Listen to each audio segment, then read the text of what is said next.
أعوذ بالله من الشيطان الرجيم. بسم الله الرحمن الرحيم. قل هل يستوي الذين يعلمون والذين لا يعلمون؟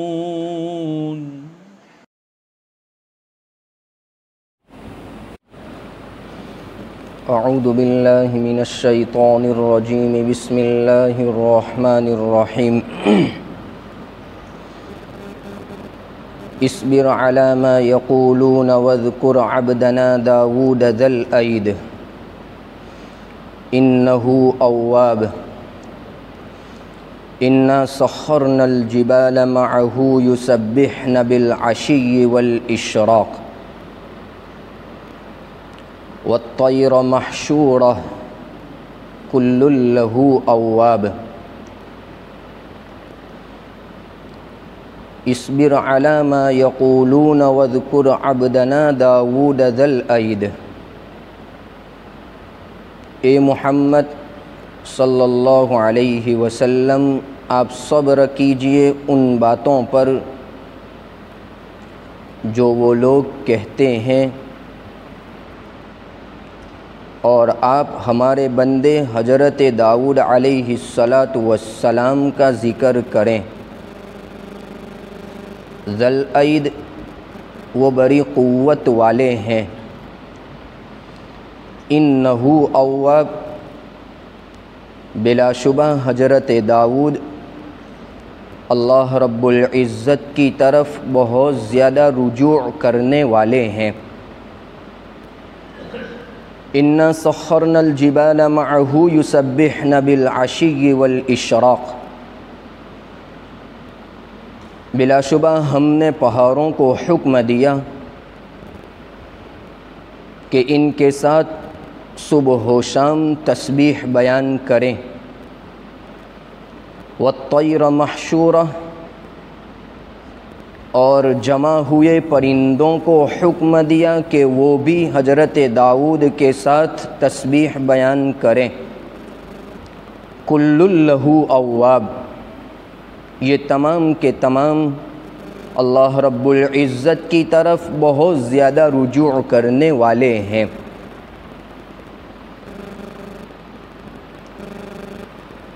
یہ جو آیات تلاوت کی گئی اور اس کا ترجمہ ذکر کیا گیا، یہ سورہ صاد کی آیات کریمہ ہے.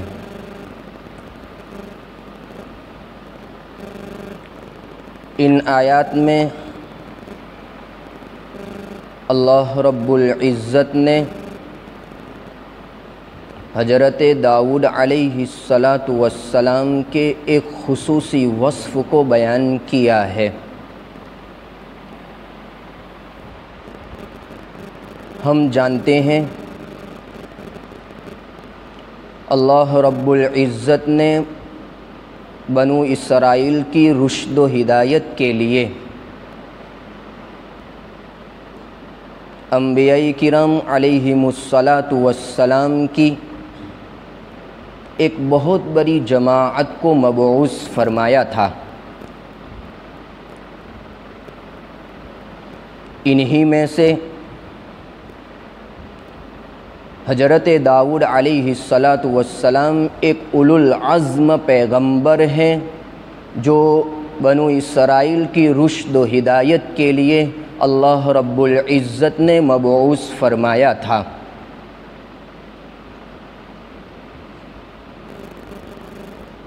جتنے انبیاء کرام علیہم السلام اس دنیا میں تشریف لائے ہیں، اللہ رب العزت نے ان تمام کو کچھ مخصوص خصوصیات عطا فرمائی تھی اور کچھ مخصوص کمالات عطا فرمائے تھے. حضرت داؤد علیہ السلام کو بھی اللہ رب العزت نے کچھ مخصوص کمالات عطا فرمائے تھے ان کمالات میں سے ایک کمال کا تذکرہ اور ایک خصوصیت کا تذکرہ اس آیت کریمہ میں اللہ رب العزت نے ذکر فرمایا ہے۔ نبی اکرم صلی اللہ علیہ وسلم سے خطاب کیا جا رہا ہے کہ آپ ہمارے بندے حضرت داؤد علیہ السلام کا تذکرہ کریں، لوگوں کے سامنے حضرت داؤد علیہ السلام کا ذکر کریں۔ ذل عید وہ بڑی قوت والے ہیں، باتفاق مفسرین تقریباً تمام مفسرین کا اس بات پر اتفاق ہے کہ ذل عید بڑی قوت والے ہیں۔ اس کا مطلب یہ ہے کہ اللہ رب العزت کی عبادت میں بہت زیادہ قوت اور ہمت کا ثبوت دیتے ہیں۔ تمام مفسرین ذل عید کا مطلب یہی بیان فرماتے ہیں، تقریباً تمام مفسرین کا اس بات پر اتفاق ہے کہ وہ ذل عید کا یہی مطلب بیان فرماتے ہیں کہ وہ اللہ کی عبادت میں بڑی قوت اور ہمت کا ثبوت دیتے تھے۔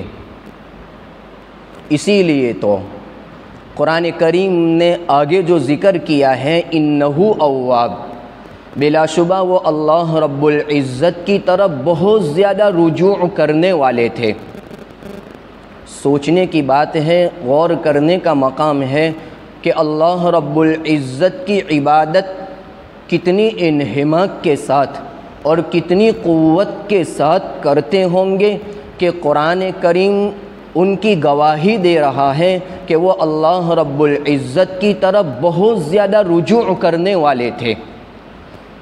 چنانچہ ابن کثیر رحمۃ اللہ علیہ نے صحیحین کے حوالے سے ایک روایت کو اس آیت کے ضمن میں تحریر فرمائی ہے، عجیب و غریب روایت تحریر فرمائی ہے۔ بخاری اور مسلم کے حوالے سے ایک روایت نقل کی ہے، نبی اکرم صلی اللہ علیہ وسلم نے ارشاد فرمایا کہ اللہ رب العزت کے نزدیک سب سے زیادہ پسندیدہ نماز حضرت داؤد علیہ السلام کی نماز ہے۔ آپ صلی اللہ علیہ وسلم فرماتے ہیں کہ اللہ رب العزت کے نزدیک سب سے زیادہ پسندیدہ نماز حضرت داؤد علیہ السلام کی نماز ہے۔ پھر آپ صلی اللہ علیہ وسلم آگے ارشاد فرماتے ہیں کہ اللہ کے نزدیک سب سے زیادہ پسندیدہ روزہ حضرت داؤد علیہ السلام کا روزہ ہے۔ نبی اکرم صلی اللہ علیہ وسلم نے دو باتیں ارشاد فرمائی کہ اللہ کے نزدیک سب سے زیادہ پسندیدہ نماز حضرت داؤد علیہ السلام کی نماز ہے، اور روزوں میں سب سے زیادہ پسندیدہ روزہ حضرت داؤد علیہ السلام کا روزہ ہے۔ پھر آگے اللہ کے رسول صلی اللہ علیہ وسلم ارشاد فرماتے ہیں کہ حضرت داؤد علیہ السلام آدھی رات سو جاتے تھے اور ایک تہائی یعنی رات کا تیسرا حصہ اللہ کی عبادت کے اندر گزارتے تھے۔ آپ صلی اللہ علیہ وسلم فرماتے ہیں کہ حضرت داؤد علیہ السلام آدھی رات سو جاتے تھے اور ایک تہائی رات یعنی رات کا تیسرا حصہ اللہ رب العزت کی عبادت میں گزارتے تھے۔ پھر اللہ کے رسول صلی اللہ علیہ وسلم آگے ارشاد فرماتے ہیں کہ حضرت داؤد علیہ السلام ایک دن افطار کرتے تھے اور ایک دن روزہ رکھتے تھے۔ آپ نے اپنی پوری زندگی کے اندر ایک دن روزہ رکھا ہے اور ایک دن افطار کیا ہے، اسی لیے ہمارے احناف کے نزدیک صوم داؤدی کی بہت زیادہ اہمیت ہے۔ اگرچہ صوم الدہر یعنی ہمیشہ روزہ رکھنا، اس کو ہمارے فقہاء کرام نے مکروہ لکھا ہے، لیکن اگر کوئی روزے کا بہت شوق رکھتا ہو اور روزے رکھنے کا بہت شوق ہو تو فقہاء کرام نے اس کی اجازت دی ہے کہ وہ ایک دن روزہ رکھے اور ایک دن افطار کرے۔ اسی لیے نبی اکرم صلی اللہ علیہ وسلم روایت کے اندر ارشاد فرماتے ہیں کہ روزوں میں سب سے زیادہ پسندیدہ روزہ حضرت داؤد علیہ السلام کا روزہ ہے۔ پھر آگے اللہ کے رسول صلی اللہ علیہ وسلم ارشاد فرماتے ہیں کہ جب دشمنوں کے ساتھ مقابلے کی باری آتی تھی تو حضرت داؤد علیہ السلام فرار اختیار نہیں کرتے تھے، بلکہ دب کر دشمنوں کا مقابلہ کرتے تھے۔ یہ روایت امام ابن کثیر رحمۃ اللہ علیہ نے ذکر فرمائی ہے، بلکہ امام حاکم نے اپنی مستدرک کے اندر صحیح سند کے ساتھ ایک اور روایت حضرت عبداللہ ابن عباس رضی اللہ تعالی عنہما کے حوالے سے نقل فرمائی ہے۔ وہ بھی عجیب و غریب قسم کی روایت ہے۔ حضرت عبداللہ ابن عباس رضی اللہ تعالی عنہما فرماتے ہیں، اسی آیت کی تفسیر کے اندر امام حاکم نے مستدرک کے اندر اس روایت کو پیش کیا ہے۔ حضرت عبداللہ ابن عباس رضی اللہ تعالی عنہما فرماتے ہیں کہ حضرت داؤد علیہ السلام نے اپنی زندگی کا ایک نظام بنایا تھا، نظام الاوقات بنایا تھا، تقسیم کار کیا تھا، اپنے کاموں کو تقسیم کر دیا تھا۔ چنانچہ حضرت عبداللہ ابن عباس رضی اللہ تعالی عنہما فرماتے ہیں، اسی تقسیم کام کے اعتبار سے، اسی نظام الاوقات کے اعتبار سے انہوں نے اپنے معمولات کے اندر بھی تقسیم فرما دی تھی۔ چنانچہ فرماتے ہیں کہ ایک دن اللہ رب العزت کی عبادت کے لیے انہوں نے مخصوص کر لیا تھا۔ حضرت عبداللہ ابن عباس فرماتے ہیں کہ ایک دن حضرت داؤد علیہ السلام نے اللہ کی عبادت کے لیے مخصوص کر لیا تھا۔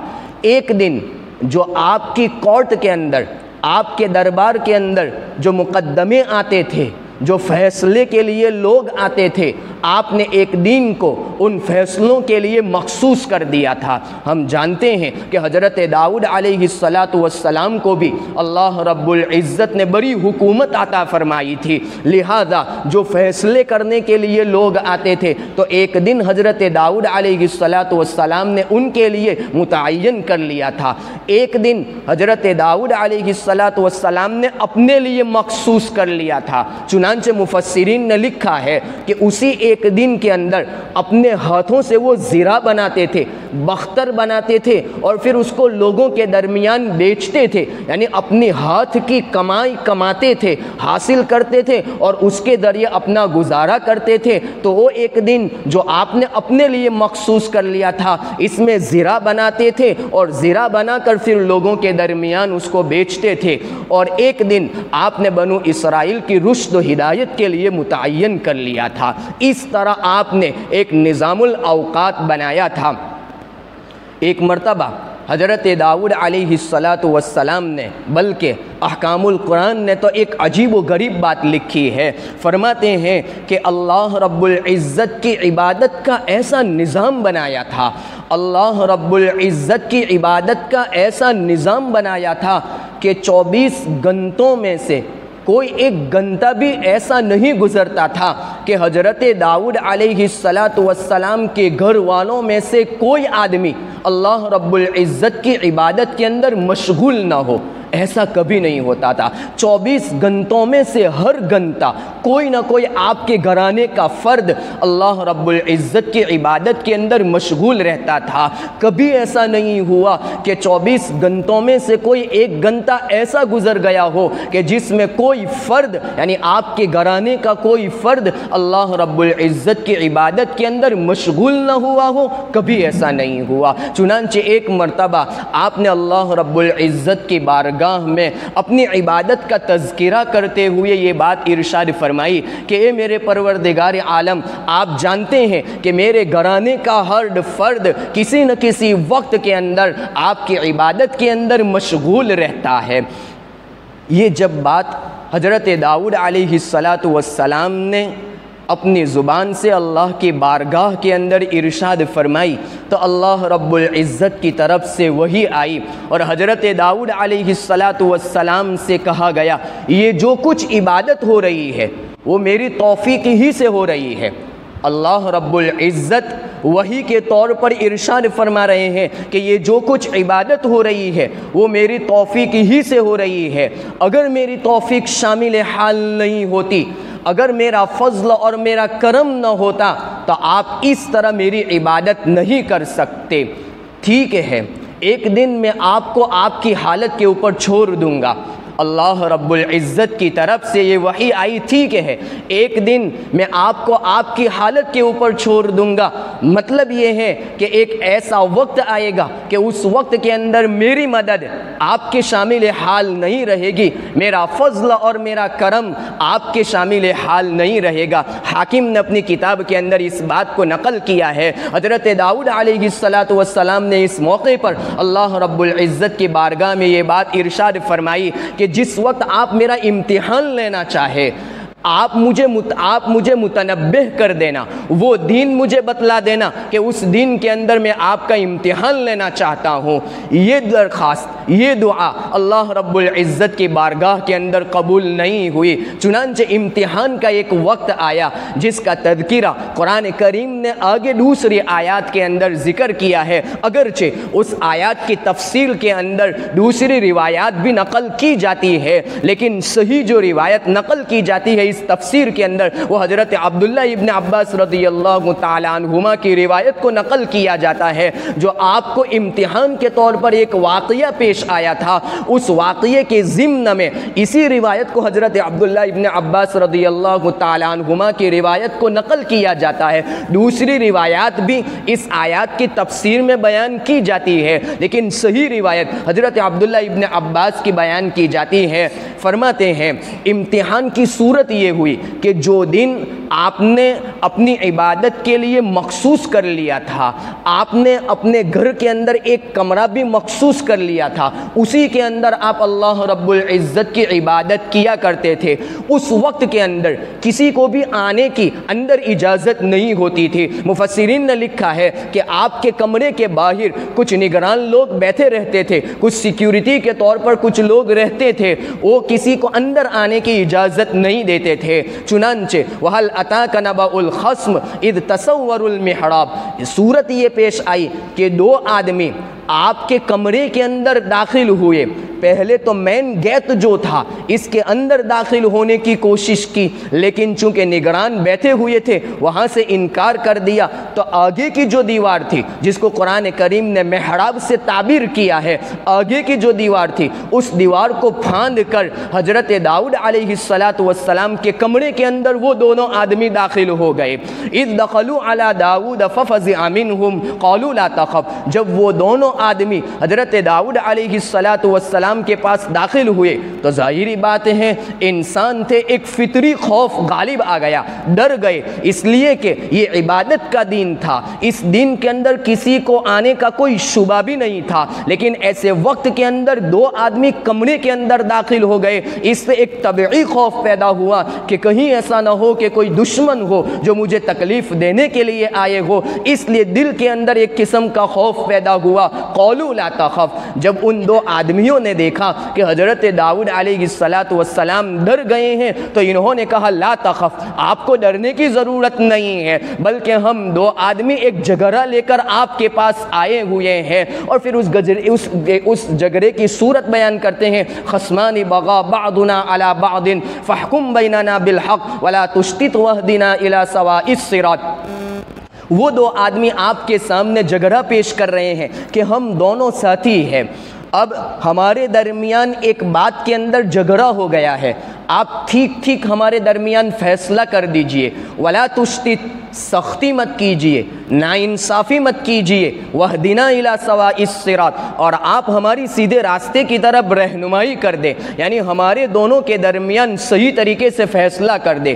جھگڑا یہ ہوا ہے، ان ھذا اخی، قرآن ذکر کر رہا ہے یہ میرا ایک آدمی، یہ میرا ایک بھائی ہے، اگرچہ رشتے کے اعتبار سے تو بھائی نہیں تھا لیکن مذہب اور دینی اعتبار سے وہ بھائی تھا۔ وہ کہہ رہا ہے کہ یہ میرا ایک بھائی ہے، لہو 99 نعجہ ولی نعجۃ واحدہ، اس کے پاس 99 دمبیاں ہیں اور میرے پاس ایک دمبی ہے۔ قرآن جھگڑے کی صورت بیان کر رہا ہے کہ اس آدمی کے پاس 99 دمبیاں ہیں اور میرے پاس ایک دمبی ہے۔ جس کے پاس 99 دمبیاں ہیں وہ مجھے اس بات کے اوپر مجبور کر رہا ہے، یہ مطالبہ کر رہا ہے کہ یہ ایک دمبی جو تیرے پاس ہے وہ دمبی مجھے دے دے تاکہ میرا 100 کا عدد مکمل ہو جائے۔ اسی کو قرآن ذکر کرتا ہے فقال اکفلنیھا وعزنی فی الخطاب، یہ جو ایک دمبی ہے اس دمبی کو آپ میرے ساتھ کر دیں، میری 99 دمبیوں میں شامل کر دیں تاکہ میرا 100 کا عدد مکمل ہو جائے۔ پھر وہ مظلوم آدمی کہہ رہا ہے اور وہ بات چیت کے اندر میرے ساتھ سختی بھی کر رہا ہے، یعنی میرے اوپر اپنا زور بٹھا رہا ہے، زبردستی کر رہا ہے کہ نہیں تجھے یہ ایک دمبی دینے ہی پڑے گی تاکہ میرا 100 کا عدد مکمل ہو جائے۔ جب یہ جھگڑا ہوا تو حضرت داؤد علیہ السلام نے اس مظلوم کے ساتھ مخاطب کرتے ہوئے فرمایا لقد ظلمک بسؤال نعجتک الی نعاجہ، اس آدمی نے تیرے پاس جو دمبی کا سوال کیا ہے اور سوال کرنے میں جو تیرے ساتھ سختی کا معاملہ کر رہا ہے اس نے تیرے اوپر زیادتی کی، ظلم کیا ہے، یعنی اپنی دمبی کا سوال کرتے ہوئے تیرے اوپر اس نے ظلم کیا ہے، زیادتی کی ہے۔ پھر قرآن ایک عام اصول ذکر کر رہا ہے وَإِنَّ كَثِيرًا مِّنَ الْخُلَطَاءِ لَيَبْغِي بَعْضُهُمْ عَلَى بَعْضٍ إِلَّا الَّذِينَ آمَنُوا وَعَمِلُوا الصَّالِحَاتِ وَقَلِيلٌ مَّا هُمْ، یہ کوئی نئی بات نہیں ہے، قرآن ذکر کر رہا ہے یہ کوئی نئی بات نہیں ہے۔ اکثر ایسا ہوتا ہے کہ جو دو آدمی دندوں کے اندر شریک ہوتے ہیں، قرآن ایک عام اصول ذکر کرتا ہے کہ یہ کوئی نئی بات نہیں ہے، جو آدمی دو آدمی دندوں کے اندر شریک ہوتے ہیں تو اکثر ایسا ہوتا ہے کہ ایک آدمی دوسرے کے اوپر ظلم کرتا ہی ہے۔ قرآن ذکر کرتا ہے کہ اکثر ایسا ہوتا ہے کہ ایک آدمی دوسرے آدمی کے اوپر، اپنے شریک کے اوپر، اپنے ساتھی کے اوپر ظلم کرتا ہی ہے۔ البتہ جو لوگ ایمان لاتے ہیں، آخرت کے دین پر ایمان رکھتے ہیں، اچھے اچھے اعمال کرتے ہیں، وہ دو دندوں کے اندر شریک جو آدمی ہوتے ہیں وہ ایک دوسرے کی رعایت کرتے ہیں۔ لیکن قرآن ذکر کر رہا ہے وَقَلِيلٌ مَّا هُمْ، ان کی تعداد بہت کم ہے، بہت کم ایسے لوگ ہیں جو اپنے ساتھی کے اوپر ظلم نہ کرتے ہو، دندوں کے اندر ایک کے دوسرے کی حق تلفی نہ کرتے ہو، ایسا بہت کم ہوتا ہے۔ اس طرح کا معاملہ ہوا۔ جب یہ وقت گزرا تو حضرت داؤد علیہ السلام کو فوراً آپ کے دل کے اندر یہ بات آئی کہ میرا تو یہ عبادت کا وقت تھا اور میں تو فیصلے کے اندر مشغول ہو گیا۔ وَظَنَّ داؤد أَنَّمَا فَتَنَّاهُ، گمان کر لیا کہ یہ اللہ رب العزت کی طرف ہی سے امتحان ہے۔ چنانچہ اپنی کوتاہی کا اعتراف کرتے ہوئے، اللہ کی بارگاہ میں مغفرت طلب کرتے ہوئے فاستغفر ربہ، فوراً اللہ کی بارگاہ کے اندر استغفار کیا اور سجدہ کرتے ہوئے، جھکتے ہوئے سجدے کے اندر گر گئے کہ بے شک آپ جو کہتے ہیں آپ ہی کی توفیق سے عبادت ہو رہی ہے، اگر آپ کی توفیق شامل حال نہ ہو تو ہم کسی قسم کی کوئی عبادت نہیں کر سکتے ہیں۔ اس آیت کے ضمن میں حضرات مفسرین نے ایک عجیب و غریب بات ذکر کی ہے۔ اس سے معلوم ہوا کہ انسان جو بھی عبادت کرتا ہے، جو بھی اچھے اعمال کرتا ہے، ان اعمال کے اندر عجب اور خود پسندی پیدا نہیں ہونی چاہیے۔ حضرت داؤد علیہ السلام نے حالانکہ صرف ایک تذکرہ کرتے ہوئے کہا تھا کہ میرے گھرانے کا ہر فرد آپ کی عبادت کے اندر مشغول رہتا ہے، لیکن یہ بات اللہ رب العزت کی بارگاہ میں مناسب معلوم نہیں ہوئی تو ایک امتحان لے لیا گیا۔ لہذا معلوم ہوا کہ اگر کوئی نیک عمل کرتے ہیں، عبادت کرتے ہیں تو اس کے اندر عجب پیدا نہیں ہونا چاہیے، خود پسندی پیدا نہیں ہونی چاہیے۔ حضرت عبداللہ ابن مسعود رضی اللہ اللہ تعالیٰ عنہما فرماتے ہیں کہ دو چیزیں ایسی ہیں جو انسان کو ہلاک کرنے والی ہے، دو چیزیں ایسی ہیں جو انسان کو نجات دلانے والی ہے۔ حضرت عبداللہ ابن مسعود فرماتے ہیں دو چیزیں ایسی ہیں جو انسان کو ہلاک کرنے والی ہے، دو چیزیں ایسی ہیں جو انسان کو نجات دلانے والی ہے۔ جو دو چیزیں انسان کو نجات دلانے والی ہے، ایک تو تقوی ہے اور ایک حسن نیت ہے۔ اگر دل کے اندر تقوی ہوگا، اللہ کا خوف ہوگا، اللہ کی رضا کے لیے ہر قسم کو قربان کرنے کا اگر جذبہ پیدا ہو جائے گا تو یہ نجات دلانے کے لیے کافی ہو جائے گا۔ اور ایک حسن نیت ہے، جو بھی عمل کرے اگر نیت صحیح ہوگی تو حضرت عبداللہ ابن مسعود فرماتے ہیں کہ وہ انسان کو نجات دلانے والی ہوگی۔ اور دو چیزیں جو انسان کو ہلاک کرنے والی ہیں، ایک تو خود پسندی، یعنی انسان کے اندر عجب پیدا ہو جائے، اپنے عمل کو اچھا سمجھنے لگے کہ میں جو کچھ کر رہا ہوں میں ہی صحیح کر رہا ہوں، مجھ سے اچھا کوئی عمل نہیں کرتا ہے۔ اگر عجب پیدا ہو گیا، خود پسندی پیدا ہو گئی، حضرت عبداللہ ابن مسعود فرماتے ہیں کہ اللہ رب العزت اس کو ہلاک کر دے گا۔ اور نمبر دو کے اوپر مایوسی اگر انسان کے اندر پیدا ہو جائے، مصیبتوں کے اوپر مصیبتیں آ رہی ہے، تکالیف کے اوپر تکالیف آ رہی ہے، لیکن اللہ کی رحمت سے مایوس نہیں ہونا چاہیے۔ اگر مایوسی انسان کے اندر آ چکی تو وہ بھی انسان کو ہلاک کرنے کے لیے کافی ہو جائے گی۔ وہب ابن منبہ رحمۃ اللہ علیہ فرماتے ہیں کہ گزری ہوئی قوموں میں ایک آدمی گزرا ہے۔ وہب ابن منبہ رحمۃ اللہ علیہ فرماتے ہیں کہ گزری ہوئی قوموں میں ایک آدمی گزرا ہے جو 70 سال سے اللہ رب العزت کی عبادت میں لگا رہا، جو 70 سال سے اللہ رب العزت کی عبادت کے اندر لگا رہا۔ اتفاقی طور پر ایک مرتبہ کسی چیز کی ضرورت پیش آئی اور اس نے اللہ رب العزت کی بارگاہ کے اندر دعا فرمائی، لیکن وہ دعا اس کی قبول نہیں ہوئی۔ 70 سال سے عبادت کے اندر لگا رہا، ایک ضرورت پیش آئی تو اس نے اللہ رب العزت کی بارگاہ میں سوال کیا، دعا کی درخواست کی، اس سوال کی حاجت کی پورا کرنے کی درخواست کی، لیکن وہ دعا قبول نہیں ہوئی۔ جب وہ دعا قبول نہیں ہوئی تو اس نے اپنے دل کو مخاطب کرتے ہوئے کہا، اے دل تیرے اندر خیر پیدا نہیں ہوئی ہے، اے دل تیرے اندر خیر پیدا نہیں ہوئی ہے، تیرے نفس اے نفس تیرے اندر بھلائی پیدا نہیں ہوئی ہے، تیری نحوست ہی کی بنا پر میری یہ ضرورت پوری نہیں ہوئی۔ وہ آدمی اپنے دل کو کہہ رہا ہے، اے دل تیرے اندر بھلائی پیدا نہیں ہوئی، اے نفس تیرے اندر بھلائی پیدا نہیں ہوئی، اسی لیے تیری ضرورت پوری نہیں ہوئی۔ جب اس نے یہ جملہ اپنے دل میں کہا تو فوراً ایک فرشتہ آیا اور اس فرشتے نے آواز دی، اے انسان وہ گھڑی جس میں تو نے اپنے نفس کو حقیر سمجھا۔ فرشتہ کہہ رہا ہے، اے انسان وہ گھڑی جس میں تو نے اپنے نفس کو حقیر سمجھا، وہ تیری گزری ہوئی زندگی کی عبادتوں سے کہیں زیادہ بہتر ہے۔ وہ فرشتہ کہہ رہا ہے کہ وہ گھڑی جس میں تو نے اپنے دل کو حقیر سمجھا تو وہ گھڑی تیری گزری ہوئی عبادتوں سے کہیں زیادہ بہتر ہے۔ اسی لیے تو حضرت عمر ابن خطاب رضی اللہ تعالیٰ عنہ فرمایا کرتے تھے کہ اے انسان تیرا بہترین عمل یہ ہے کہ تو خود پسندی کو چھوڑ دے۔ حضرت عمر ابن خطاب فرماتے ہیں کہ اے انسان تیرا بہترین عمل یہ ہے، تیرے عمل کا حسن، تیرا عمل کی خوبی یہ ہے کہ تو خود پسندی کو چھوڑ دے۔ حضرت عمر ابن عبدالعزیز رحمۃ اللہ علیہ کی سیرت میں لکھا ہے، جن کو عمر ثانی کہا جاتا ہے، جب وہ آپ ممبر کے اوپر خطبہ دینے کے لیے تشریف لے جاتے اور ممبر کے اوپر خطبہ دیتے ہوئے دل کے اندر ذرا سی بھی یہ بات پیدا ہوتی کہ میں بڑا ہوں اس لیے میں خطبہ دے رہا ہوں، فوراً ممبر سے نیچے اتر جاتے تھے، خطبے کو بند کر دیتے تھے اور نماز کے اندر مشغول ہو جاتے تھے۔ بلکہ عجیب بات لکھی ہے ان کی سیرت کے اندر کہ وہ جب گورنروں کو خط لکھتے تھے، اپنے کارندوں کو خط لکھتے تھے، اور خط لکھتے ہوئے اگر دل کے اندر یہ بات پیدا ہو جاتی تھی کہ میں ایک حاکم ہوں، میں ایک بادشاہ ہوں، میں بڑا ہوں، اگر یہ بھی ایک ذرا سا بھی خیال آتا تھا تو اس خط کو پھاڑ ڈالتے تھے اور اس کو کچرا پیٹی کے اندر ڈال دیتے تھے۔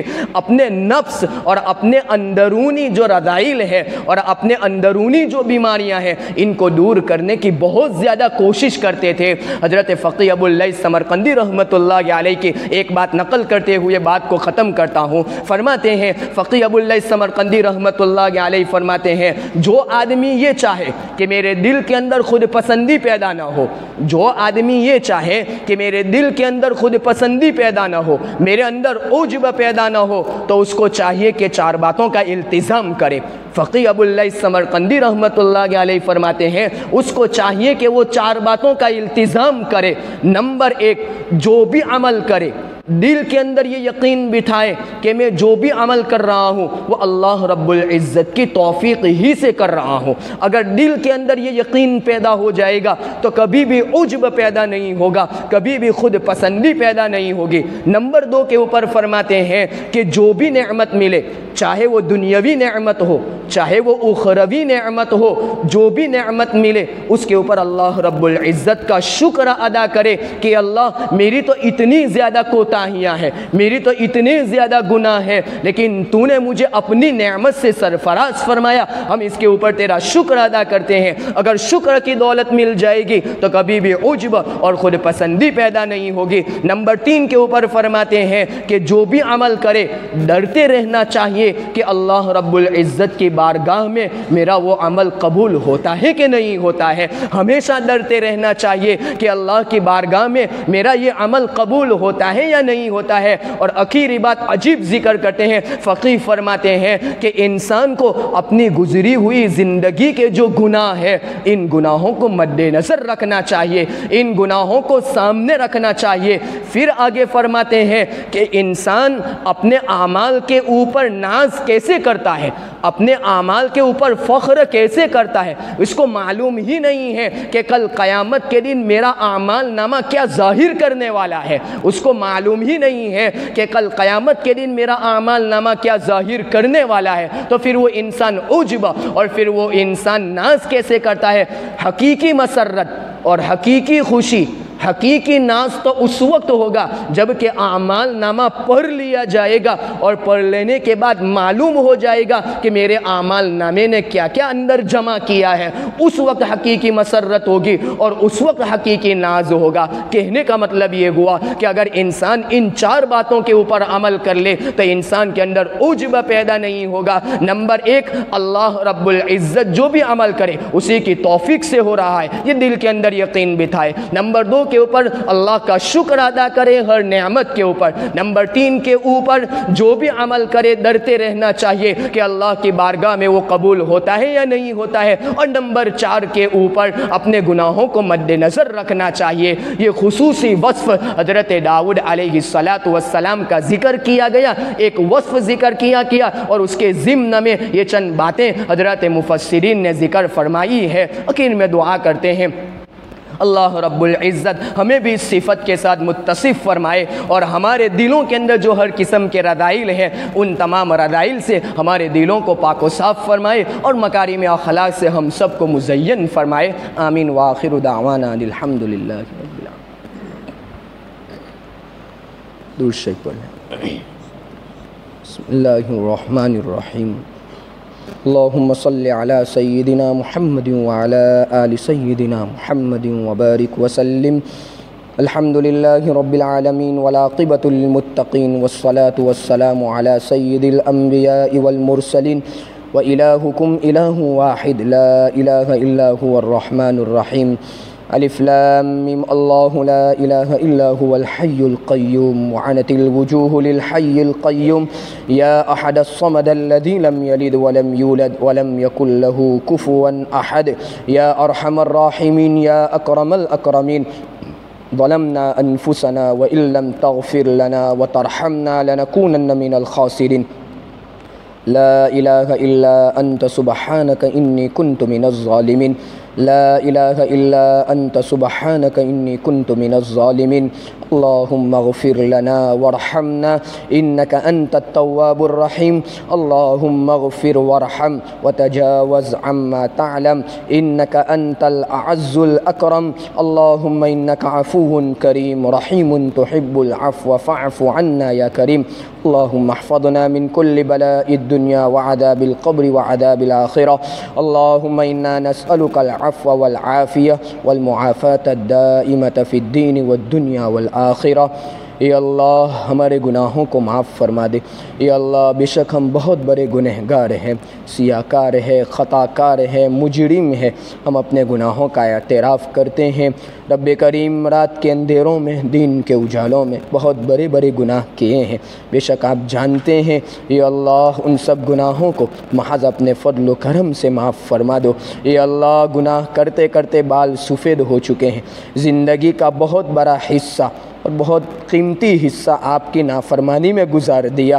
رب کریم ہمارے جرم عظیم کو معاف فرما دو۔ یا اللہ ہمارے جرم عظیم کو معاف فرما دو۔